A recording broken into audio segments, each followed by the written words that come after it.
Past continuous tense या past progressive tense. सबसे पहले इसका पहचान कि पास्ट कंटिन्यूअस टेंस के वाक्यों का पहचान कैसे करेंगे। तो पास्ट कंटिन्यूअस टेंस में क्या रहता है कि सबसे पहले उसमें लास्ट में रहा था, रही थी, रहे थे, इस तरह का शब्द सूचक लगा हुआ रहता है। तो इसको किस तरह से लिखेंगे, जिस हिंदी वाक्य के क्रिया के अंत में, ठीक है, तो जिस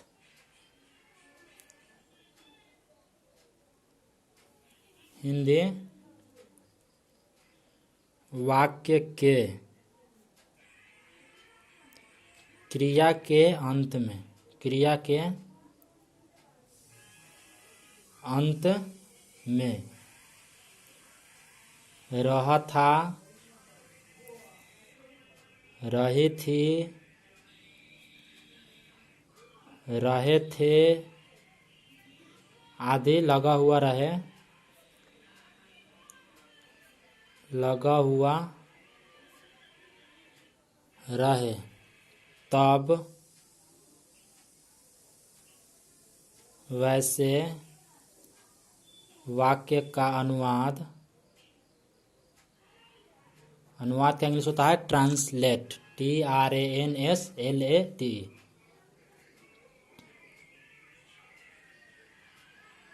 वाक्य का इंग्लिश अनुवाद का होता है इंग्लिश ट्रांसलेट। तो वैसे वाक्य का अनुवाद पास्ट कंटिन्यूअस टेंस में किया जाता है। जिस हिंदी वाक्य के क्रिया के अंत में रहा था, रही थी, रहे थे इत्यादि लगा हुआ रहता है, तब उस वाक्य को पास्ट कंटिन्यूअस टेंस या पास्ट प्रोग्रेसिव टेंस का वाक्य माना जाता है। अब इसका प्रयोग, इसका प्रयोग है कि इस टेंस का प्रयोग मुख्यतः भूतकाल में किसी कार्य व्यापार के जारी रहने का बोध कराने के लिए किया जाता है। ठीक है, प्रयोग,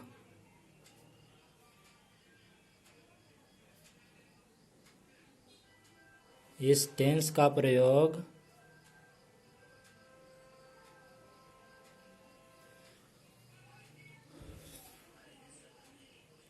मुख्यतः भूतकाल में किसी कार्य, भूतकाल में किसी कार्य या व्यापार के जारी रहने का, व्यापार के जारी रहने का बोध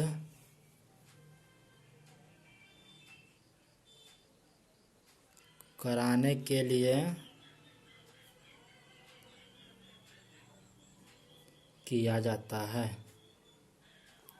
इस टेंस का प्रयोग किस लिए किया जाता है? तो इस टेंस का प्रयोग मुख्यतः भूतकाल में किसी कार्य व्यापार के जारी रहने का बोध कराने के लिए किया जाता है। जैसे ही वाज स्लीपिंग, वह सो रहा था। जैसे ही वाज स्लीपिंग, वह सो रहा था, लगातार कार्य हो रहा है कि वह सो रहा था। It was raining, it was raining, वर्षा हो रही थी। यानी कि ये सब क्या हो रहा है कि ये लगातार क्रिया हो रहा है। उसके बाद एक और बता दे रहे हैं, ही वाज रनिंग, वह दौड़ रहा था। She was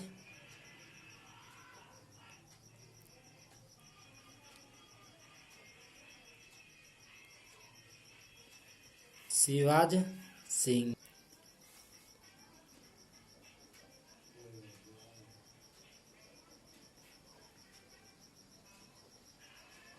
he was playing. ये सभी जो कार्य है ये भूतकाल में हुआ, लेकिन ये भूतकाल में जारी रहा। तो जिस वाक्य के अंत में रहा था, रही थी, रहे थे आदि लगा हुआ रहा, वो पास्ट कंटिन्यूअस टेंस का वाक्य माना जाता है। और इसका प्रयोग इसलिए किया जाता है कि भूतकाल में किसी कार्य व्यापार को जारी रहने का बोध कराने के लिए इसका प्रयोग किया जाता है। अब इसका ट्रांसलेशन बनाने का नियम बताएंगे। इसका सबसे पहला नियम अफर्मेटिव सेंटेंस का। अफर्मेटिव सेंटेंस के लिए नियम होगा सब्जेक्ट प्लस वाज या वेयर, उसके बाद वर्ब के साथ आईएनजी और तब लिखेंगे अदर वर्ड। सब्जेक्ट के साथ सब्जेक्ट, सबसे पहले सब्जेक्ट, उसके बाद वाज वेयर प्लस वर्ब के साथ आईएनजी प्लस ऑब्जेक्ट। अब वाज कहाँ लिखेंगे और वेयर कहाँ लिखेंगे? तो वाज के लिए सिंगुलर नाउन हो, यानी कि अकेला नाम हो, ही सी इट हो, ठीक है, इसके साथ क्या करेंगे? वाज का प्रयोग करेंगे।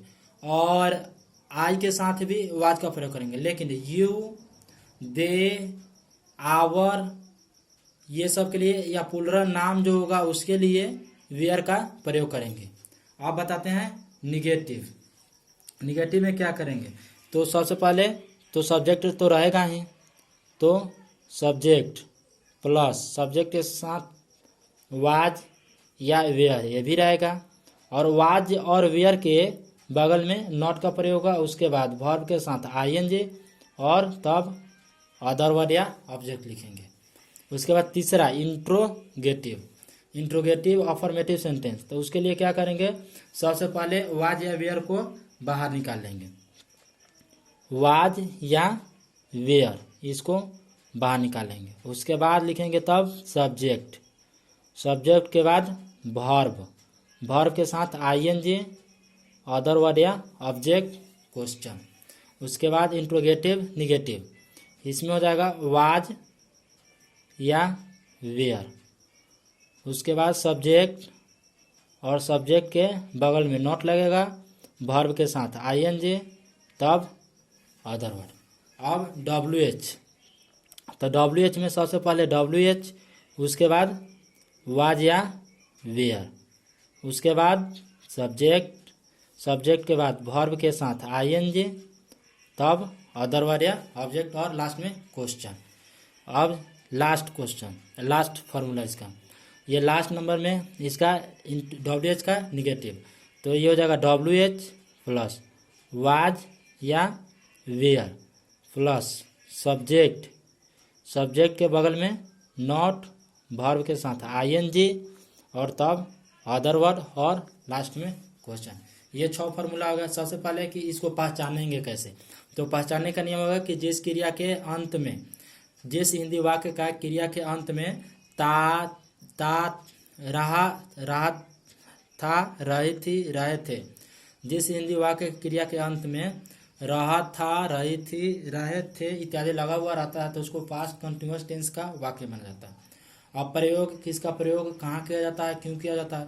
तो इसका प्रयोग भूतकाल में कार्य, व्यापार या कोई भी चीज को जारी रखने के लिए किया जाता है। जैसे कि वह सो रहा था, दौड़ रहा था, जा रहा था, नाच रहा था, गा रहा था, ऐसे वाक्य को पास्ट कंटिन्यूअस टेंस के वाक्य में रखा जाता है। और तब इसको बनाने का नियम, सबसे पहले सब्जेक्ट अफर्मेटिव सेंटेंस, तो सब्जेक्ट प्लस वाज या वेयर, वर्ब के साथ आईएनजी प्लस ऑब्जेक्ट, या इसको वर्ब के साथ आईएनजी को भी फोर भी कहा जाता है।